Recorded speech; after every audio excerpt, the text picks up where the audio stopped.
Atomic classes में आप लोगों का स्वागत है। गुड मॉर्निंग फ्रेंड्स, मैंने आप लोगों को कल मध्य एशिया से भारत पर करने वाले आक्रांताओं के बारे में बताया था। मीन्स जो आक्रांता मध्य एशिया से भारत पर आए थे, आक्रमण करके यहाँ पर शासन किए थे, उनके बारे में मैंने पूरा का पूरा बताया था। फ्रेंड्स, उनमें मैंने पहले बताया था आप लोगों को हिंद यूनानी, दूसरा बताया था मैंने सब, तीसरा पहला और चौथा मैंने बताया था कुषाण वंश, जो यूचियों तो खारी जातियों से बिलोंग करते थे। फ्रेंड्स, आज हम पढ़ेंगे गुप्त डायनेस्टी मीन्स गुप्त वंश। गुप्त वंश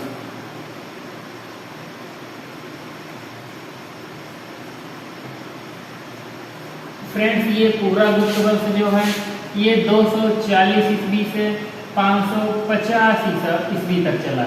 550 ईस्वी तक चला। फ्रेंड्स, गुप्त वंश को जो है या पूरे गुप्त काल को भारतीय इतिहास का स्वर्ण काल कहा जाता है। गुप्त काल को भारतीय इतिहास का स्वर्ण काल कहा गया है।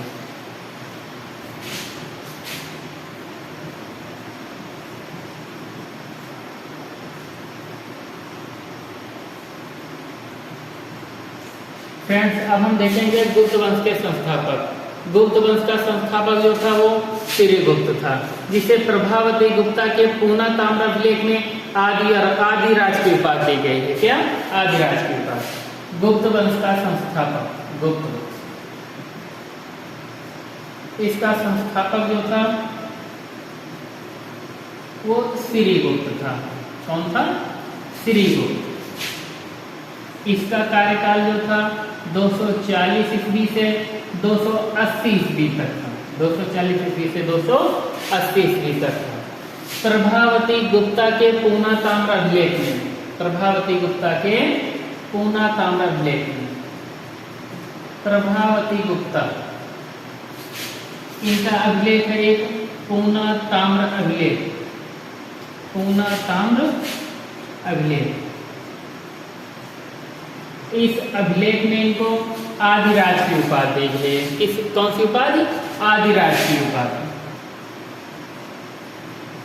और इनकी कोई भी खास उपलब्धि नहीं है।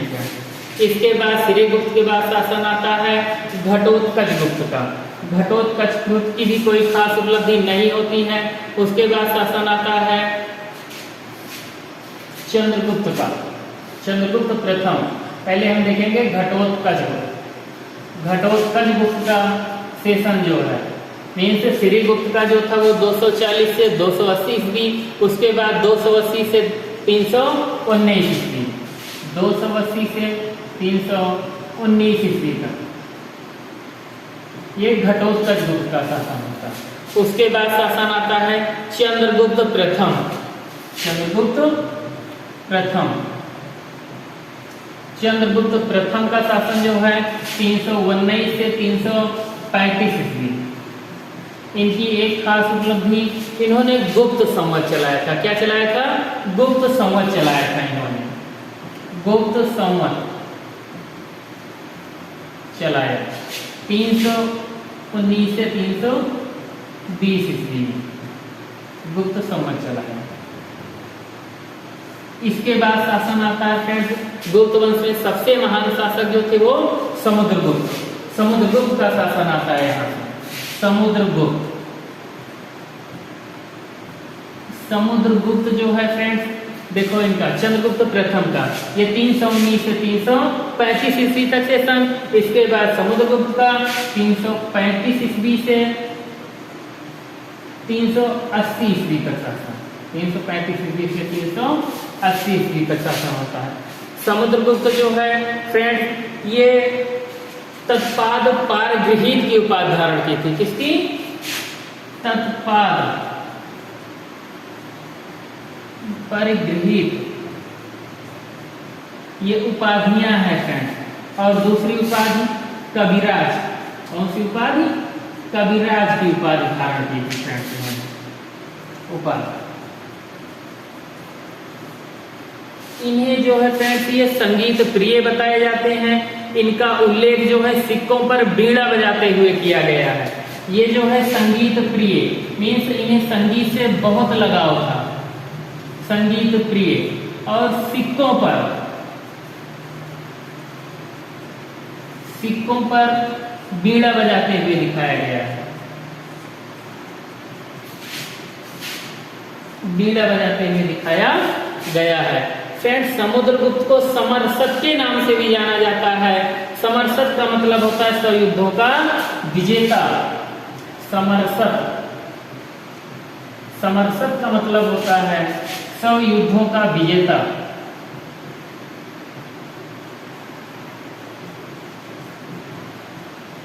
Doctor B A. स्मिथ के अनुसार, डॉक्टर बी.ए. स्मिथ ने समुद्रगुप्त को भारत का नेपोलियन कहा है। Doctor B A. स्मिथ,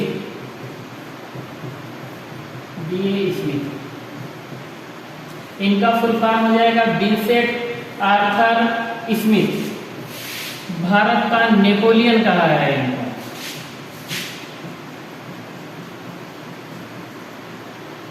आर्यावर्त के 9 राजाओं पर इन्होंने विजय प्राप्त की। फ्रेंड्स, इसमें 2 टॉपिक हो जाता है, एक आर्यावर्त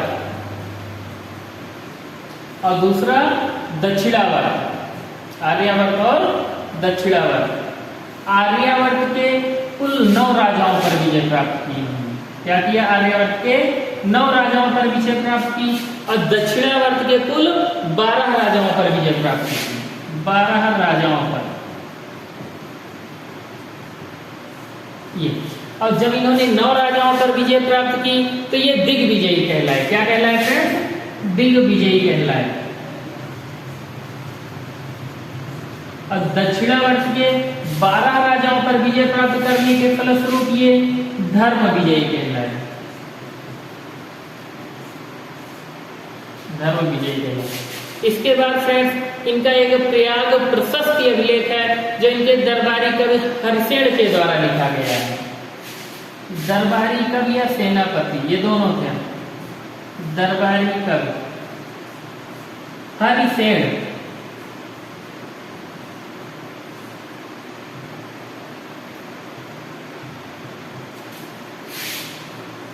प्रयाग प्रशस्ति अभिलेख, प्रयाग प्रशस्ति अभिलेख।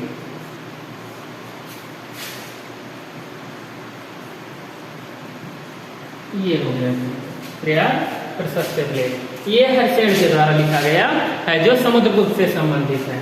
फ्रेंड्स, इसके बाद आता है जो है, इन्होंने श्रीलंका के राजा, मीन्स श्रीलंका का राजा उस समय महेंद्र वर्मन था।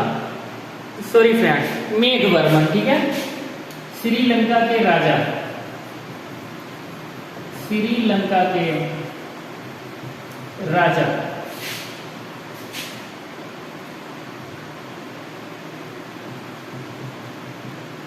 मेघवर्मन, मेघवर्मन ने गया बिहार में, मेघवर्मन ने गया बिहार में बौद्ध मंदिर बनवाने की अनुमति जो है समुद्रगुप्त से मांगी थी। गया बिहार में बौद्ध मंदिर बनाने की अनुमति, बौद्ध मंदिर बनाने की अनुमति मांगी थी।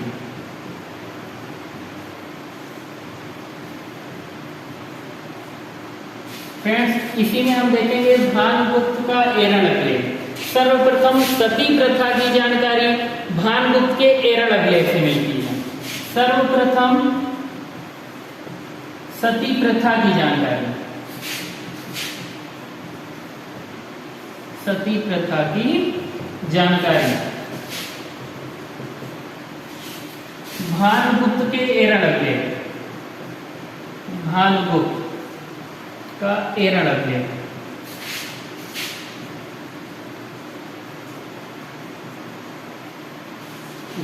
इससे सर्वप्रथम सती प्रथा की जानकारी मिलती है। फ्रेंड्स, समुद्रगुप्त के 2 पुत्र थे। एक था रामगुप्त, दूसरा चंद्रगुप्त द्वितीय। चंद्रगुप्त द्वितीय जो है, इन्होंने विक्रमादित्य की उपाधि धारण की थी।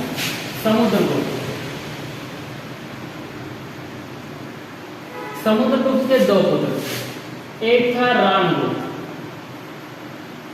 और दूसरा चंद्रगुप्त